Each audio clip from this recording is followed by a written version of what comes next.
this video, I'll show you the ways on how can you change time on Apple Watch without iPhone. To change time on Apple Watch without iPhone, or to manually adjust the time on an Apple Watch without syncing with an iPhone, you'll have to follow these steps. Now here's what you need to do is make sure that your device is connected to your internet connections and it's updated.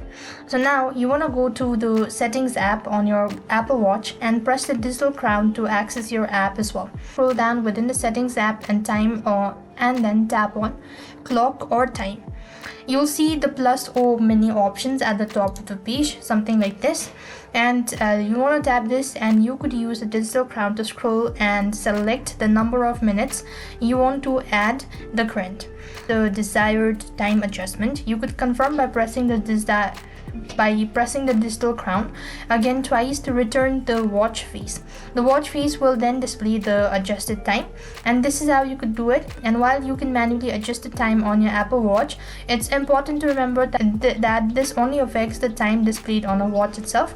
It does not change the time on your paired iPhone or affect other time related features like notifications or any other. So I hope the video was helpful. Make sure to like, share and subscribe. Thank you for watching. See you in the next video.